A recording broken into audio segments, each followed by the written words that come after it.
reads, the streaming wars may be put on hold during quarantines as free content takes over. So exactly what you were talking about, Dave, as far as this issue of free content. And this author has a really interesting take on where they think the industry is now as a result of the pandemic. It says quarantines have boosted streaming video usage, but spiking job losses may not bode well for subscription video services. Big media companies have started to offer free video offerings for content that is typically paywalled. User-generated free services like TikTok, Instagram, Twitter, and YouTube may ultimately be the winners over all subscription services. This goes exactly into what you were just saying, Dave. It says, back in our salad days, back when we were young and innocent, back on March 11th, it says, I wrote a column about how coronavirus quarantines could be an ideal time for subscription streamers like Quibi, HBO Max, and NBC's Peacock, all of which plan to launch in some form in April and May. After all, streaming video usage would surely increase with everyone stuck at home with few entertainment options. We've talked about this, Dave, the idea that this could be the golden age of streaming. What I didn't consider, says the article, is just how dramatic the explosion of job losses would be. With more than 10 million Americans filing for jobless claims in 2 weeks and the unemployment rate jumping to its highest point since August 2017. Those numbers are just a hint of what's to come. That's made me consider how many Americans are going to jump at spending any extra money on streaming services while they're stuck at home. Instead of cementing subscription streaming services into daily life habits, it's possible quarantines will actually showcase the value of free streaming, particularly user-generated content, like what we're doing right now, Dave. With so many people staying home, we're all going to see a lot more media consumption. That's from Adam Mosier. I don't know if I'm pronouncing his name correctly. Instagram's chief executive officer.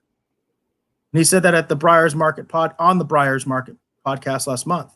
Quote, more of the new content, if staying at home lasts months, and I think it will come from people and not studios over time. Well, I've been surprised and honestly kind of amazed and flattered by the sheer number of people who've just been tuning in just to watch me draw. You know, I mean, now I'm trying to provide, professional advice, content, because I answer questions, whatever questions people have. So, as I'm demonstrating the techniques that I use when I'm creating sketch cards, these are the same, techniques and things that you could use in order to, get a sketch card gig, or do a commission for someone. So there is a professional outlet for that in terms of they are sort of like mini tutorials, if you will, of how I work and whatever. But at the same point too, I've just been amazed at how many people have just enjoyed, watching me draw. So, and I see more and more people producing content like that. People that were not really, in this, for example, the Joe Kubert School, which is the Kubert School of Cartoon and so I forget what they call it. Basically, they teach sequential art there. It's the Kubert School, which was founded by Joe Kubert, legendary comic book creator. The Kubert School for years and years and years, as far back as I can remember, has been the standard. If you wanted to learn how to draw comics, if you wanted to be a professional, that was the school that you went to, that you learned and you honed your chops and you went out into the world. I always wanted to go to the Kubert School in New Jersey. For one reason or another, it just never worked out. But I did take summer institutes and such from them over the years, and met some of the faculty and have taken classes and learned, but never actually been on campus. They have recently started streaming a lot of things. That they're usually every Saturday in the summer they would do free arts free art classes for kids. So on Saturdays, the school was open to the public. You could show up with kids. You didn't have to bring any art supplies or anything, and they would give free drawing lessons. Well, they've started doing those online, streaming them live. Now they've bridged out, and now they're kind of doing what we're doing. They're using live streaming as a method to interview different professional creators and stuff in order to build the channel up, right? To make people more aware of the school and what they have to offer and what it is they do there. And, I know people are watching that. So there's all kinds of things that are happening right now that have nothing to do with the studios, that are just people connecting, you know what I mean, on some kind of level. And it's kind of interesting. And I think in some ways it's probably, to an extent, for some people, probably more meaningful, and it's more sharing in the moment with each other as opposed to just watching something. It's more interactive. Yeah, and as we did talk about that last week with the Kubert School, and if anybody's interested in that, we do have clips in the previous episode available on the YouTube or the other streaming options. You can watch the entire episode. But there's a clip specifically dealing with the Kubert School. But getting back to the bigger picture here, it actually kind of complements a lot of what you're saying. It says, but as quarantines move into April, Americans will revalue how they spend their free time, especially if they're jobless and unable to visit friends and family. It says that's likely to benefit entertainment options with personal interaction and instant response from friends, such as internet-connected video games, Twitter, Instagram, TikTok. My kids love TikTok, and YouTube.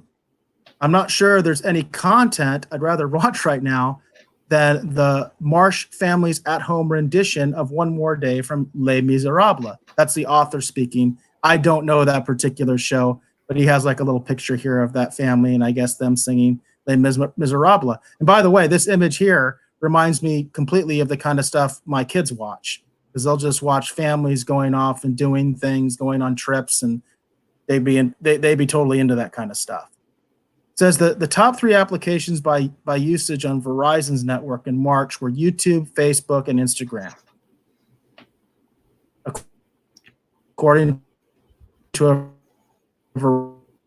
Verizon spokesman. Another one is instant and fresh, documenting at-home life, while on-demand Hollywood shows will fill an escapism niche, but may feel less immediate and more anachronistic as quarantines continue. In other words, they're going to get more and more out of date. I question, does anybody really want to watch Picard right now with everything the way it is and watch that depressing crap? I can't imagine why you would want to watch that. And by the way, that's the problem with them trying to be topical, which they weren't, by the way. Epic fail. Has nothing to do with Brexit. Epic fail. But that's the problem with trying to be topical, because it's not topical anymore. It's no longer topical. Nobody cares. Right. So the need to connect with people, is going to continue to exist, and the need to be entertained is going to continue to exist. But the distribution time between one and the other will shift. Turnaround time is a key problem. Now, this is what's really interesting. This is also something I want your take on. The problem with free ad-based services is they still require ads. And global advertising is expected to go through a giant slump as the economy recedes. The Cannes Lions International Festival of Creativity, the most important annual global ad conference, was canceled on Friday as customers' priorities have shifted to the need to provide people to serve consumers with essential items and to focus on preserving company, society, and economies. While running a business that relies only on advertising revenue isn't a good place to be in a downturn, see all digital companies. If you're Instagram or Google or Facebook, and you have already achieved massive global scale, cementing your products in the daily routines of people's lives is likely more important than short-term declines in advertising revenue. In other words, the idea is that even if they do have an ad hit, they're still going to be concentrating on basically what they've been doing all along, because they know that they can take the hit. So they talk about big media companies that are trying to come up with these free options, which I talked about a little bit before in the previous article, as a way that they're trying to do to mitigate things. Because one of the things I had pointed out previous to the pandemic was the idea that something like the Peacock might have an advantage because they have a free ad-based version of Peacock. But basically what this article is arguing and trying to say is Peacock may get destroyed before it even begins, even with the ad-based option, because nobody is going to have the money to put ads into that. And if they have money to put ads, they're going to go with the proven players like Google and Facebook and Instagram. So it's kind of interesting. We're looking at a situation right now where basically all of the big players could be in jeopardy, and some of the big players that haven't even come out yet, they may be just dead on arrival.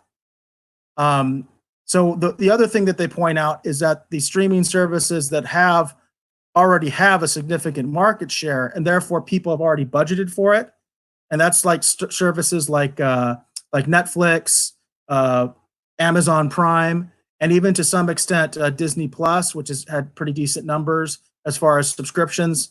They kind of break it down here. It says Netflix more than anyone, with more than 160 million global subscribers and with about 60 million US subscribers. Amazon Prime, 150 million members worldwide. Disney, about 30 million.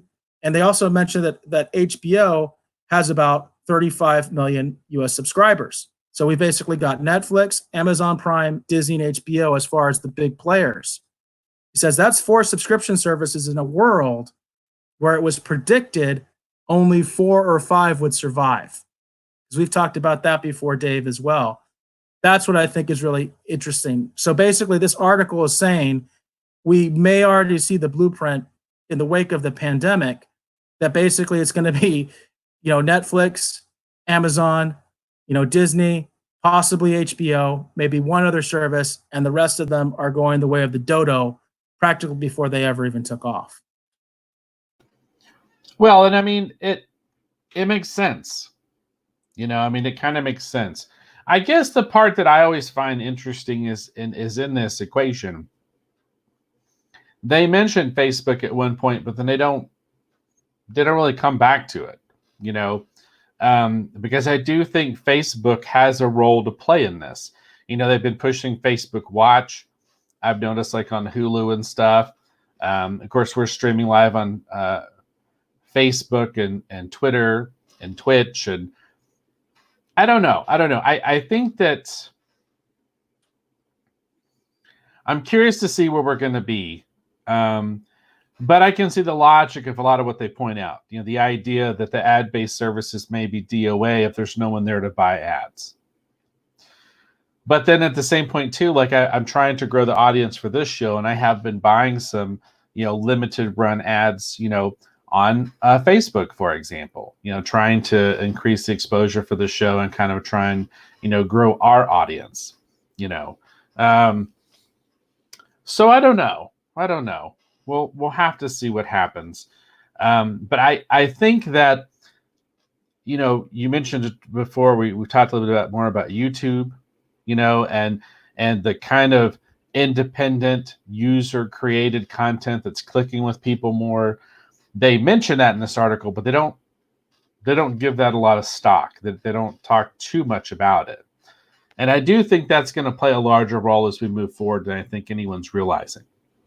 This article has a pro user-based creator slant to it. Right. But he says that's basically where, and actually the executive is saying that, like the executive from Instagram is saying that's kind of where we're going to. The longer people are isolated and in quarantine, the better off user-based content is going to be, because they can create new content where the studio system's not equipped to do that. Like right. We have seen things where, like, for instance, a lot of the talk show people, they're doing what we're doing now. Some of them with less production values than we have. Like Jimmy Kimmel's, I don't know if you've seen Jimmy Kimmel's show at all. It looks terrible to me. So, and then on the other side of that, you have like, I don't like these guys, so I don't really watch them. But the one on ABC, he used to be on that show with I can't remember his name. His production values actually look better than ours. I mean, they look really good. Like he's got some sort of home studio going or something like that, you know? So they're trying to manage this, right? Even people there. In a talk show format, obviously, that's pretty much what we're doing. So a talk show format can be adapted. It's just whether these hosts can do it, right? But Right. other content, other what Hollywood content, they're screwed right now. Like, they cannot adapt, you know what I mean, into creating that user-based content without going into a studio. That's where Right. the big connect is. So the longer this whole thing keeps going, what they're trying to say is they're screwed. The traditional Hollywood type stuff is just screwed because they're not going to be able to turn around new content. We did talk about in a previous streaming war segment that of the studios, Netflix has the most content in the bank, and it probably has the most ability to weather the storm. But they're one of the companies that this article is basically claiming is going to be one of the winners. That they're gonna make it through this. You know what I mean? Yeah. We do have a comment here. It's an interesting question, and it does relate to the industry as a whole. And the question is, do you think movie theaters are going to survive? I saw an article on CNBC that AMC may not make it out of this. And then also he says, since movies are now going direct to release through the streaming services, which is another point. My personal take on that is, I don't know. I mean, I think that they're going to take a major hit, and I think theaters were having problems to begin with. I actually looked at I was going to kind of bring it up, and I realized, maybe it's kind of mean. I was actually going to bring up the box office numbers in our pop culture segment and decided not to, because I kind of I thought maybe we could put like a funny spin on it. But I was like, nah, it's kind of depressing when you see like a country's entire box office revenue is like $700. Right. And I thought maybe we could play with that. But I decided it was kind of in poor taste, so I decided not to go there. But to answer that question, that's where some of these places are at right now. Interestingly enough, in the Phoenix metro area, we still have one theater open, which is the drive-in. Drive-in movie theaters have been allowed to stay open, which those were dinosaurs. So wouldn't that be interesting if drive-in movies came back? Hey, you got to adapt. That's my message. So if the movie theaters want to adapt, maybe AMC should look into making some drive-in movie theaters. That's an option. Got to adapt. Well, here's the thing. We were looking at a much larger shift to digital release in homes at the very beginning of this. Like, we were looking at a pretty major push. We had a couple things kind of come out early, some of which was already in theaters and was already suffering from what was happening. And then there was talk. Universal announced everything was just gonna come out digital. For the theaters that were open, it would be there too. But they were just going to do day and date in theater and digital. And there was a lot of speculation about what was going to happen with Black Widow. What was going to happen with, Maverick, like all these other big films coming up. And if we were going to go ahead and move in that direction. And pretty much the majority of the studios basically put their foot on the brakes. Everything's basically been pushed out till 2021 at this point. Pretty much all the major releases have been. So, in a sense, the thing that could really have pushed a move towards, digital in-home first release for major motion pictures has basically been put on hold. So I think that everyone's just going to try and wait it out. What's going to happen is depending upon how long this takes, what other things occur in the midst of it, then we'll have a better sense of what may or may not need to happen. At the moment, the studios have basically put their foot on the brakes, and we're just going to wait until 2021 and see where we are. Wouldn't you agree, Eric? That kind of seems like what's basically happened at this point. Yeah, as you mentioned, the exception being Universal, that seems to be interested Yeah. in doing streaming releases. So what you're seeing is, I think that they're not all going to do the same thing. There isn't like an industry wide playbook at this point. And Jane does mention that the drive-in in Memphis is open as well. Oh, And again, I well, there you think go. that's a matter of that kind of thing takes time. Obviously, if you were to start the drive-in movie theater industry again, it would take some time to do that. But is it possible? I think at this point it is. You just don't know. And again, my message is you have to adapt. You have to adapt to your circumstances right now, Right. because you don't want to. It's not necessarily like AMC wants to go and start building drive-in movie theaters, but then again, maybe they should build a drive-in movie theater and see what happens. That's Yeah. an idea. You know what I mean? Before they're dead. That's just an idea. You know.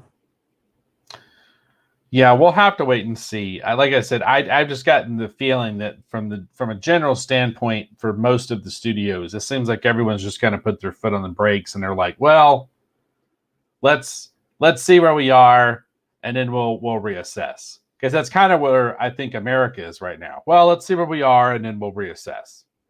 The question turns into, when does we will reassess turn into, okay, we need to do something? That's going to be the big that will really determine what happens moving forward. So I think Eric's answer is the best answer. We don't know, because basically no one's really wading into this full force except for Universal. And even though Universal said we're just going to go straight and just release, they haven't been doing it with everything. So we'll have to wait and see. We'll have to wait and see. But Joss brings up a studio that needs money may have to release through stream and cannot afford to hold on to properties. And again, I talked about this earlier. You have this sort of corona effect that people use and screen for cover, but you're finding out now who might be in trouble. And Universal's been rumored to be in trouble for a long time. So maybe they're like, we got to get revenue. We can't wait this out. If we wait this out, we're dead. You know what I mean? So that's a possibility.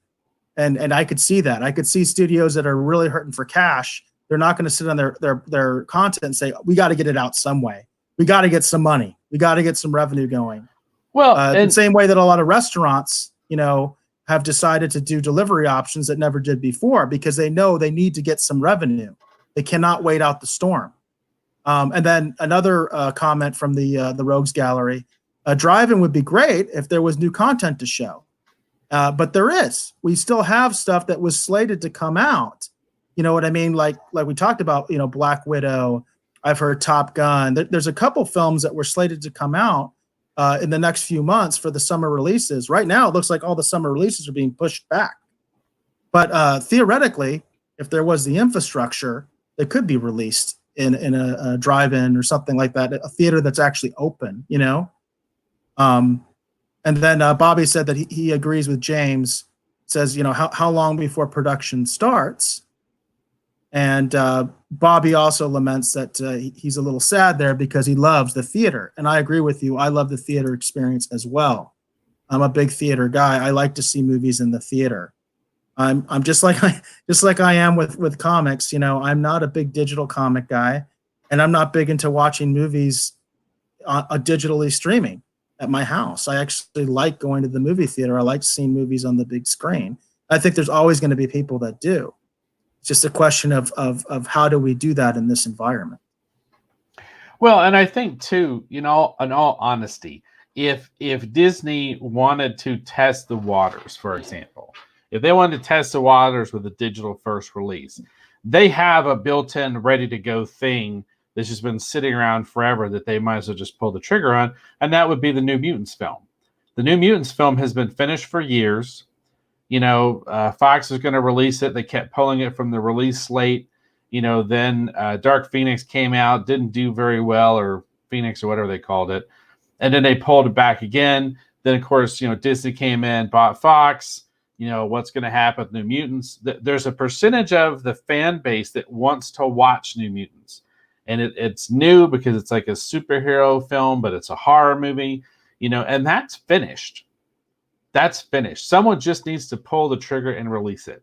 So if Disney wanted to roll something out just as a test case to see how it might do, they have a great specimen, a product, whatever, that they could release onto the world, unleash onto the world, in New Mutants, because it's finished.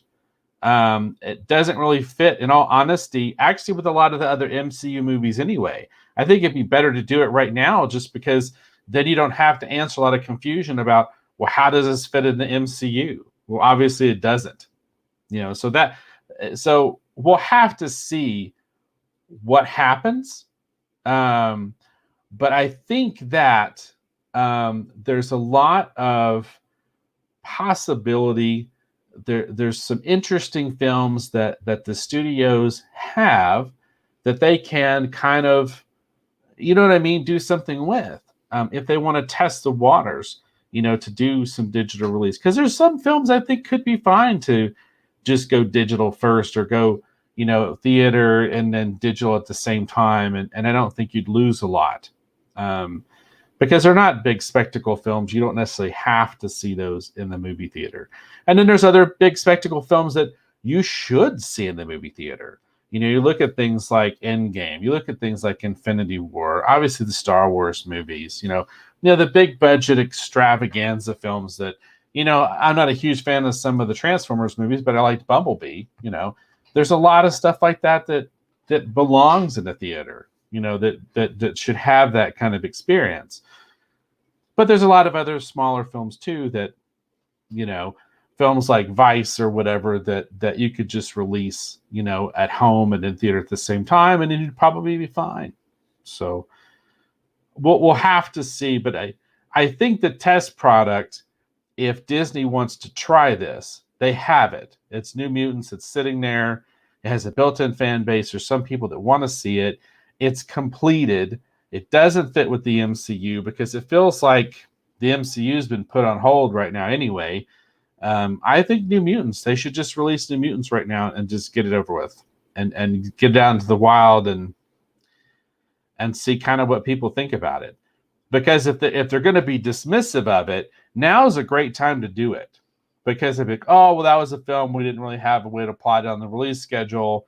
We had an opportunity, we released it digital, it doesn't count. And I don't think anyone would hold that against Disney.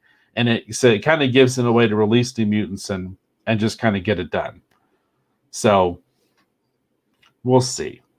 We'll have to see what happens with that. Yeah. So we'll see. We'll see. And then James says, it's going to be a weird Academy Awards next winter. Yes, it probably will be. It definitely will be. It'll be curious to see, in a weird way, it'll be curious to see even what's eligible.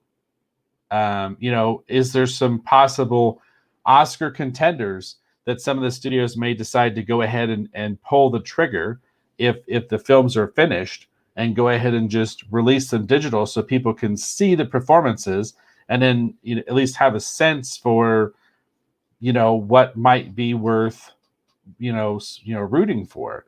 Because they release screener copies to the different guilds, the Actors Guild, the Screenwriting Guild, the, whatever else. And they in turn, vote on these various films, in different categories, directing, cinematography, acting, whatever. So they kind of see we talked about that. We talked about that on the last episode too, that it is going to be a weird Academy Awards season for sure. I think there's no doubt that the Academy Awards are going to be weird next year. Yeah. So, and I wonder if there's that possibility that there might be films that are just those obvious Oscar contender films. They might just go, oh, well, what the heck, pull the trigger, let's roll it out, so, just so people can at least see it and they can make some revenue off of it, because Oscar contender films typically don't earn a lot of cash anyway. So why not? So we'll see.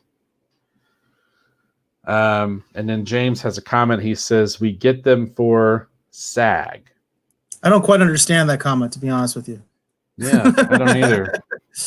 I know SAG stands for Screen Actors Guild, but I don't know if you might want to explain that. James might be connected in the industry in such a way that maybe he sees screener copies or something. I'm not sure. I don't. Oh, we get in terms of you get copies for SAG. I understand that screeners. Yep, that's what Screeners. you meant. Yeah. Okay. Talking about screeners. Yep, I get you. Now I get you. Now I get what you're saying. Yep. Yeah, the only thing anyone sends me anymore is occasionally if someone wants us to take a look at their book, they'll send us a free copy via email or whatever, and we can look at the digital copy and determine, whatever. I reviewed a few books like that when I was actually doing the audio only show by myself, and then we've only received, I think, maybe 1 or 2 offers since we've gone to this live streaming format. But yeah, so it's interesting.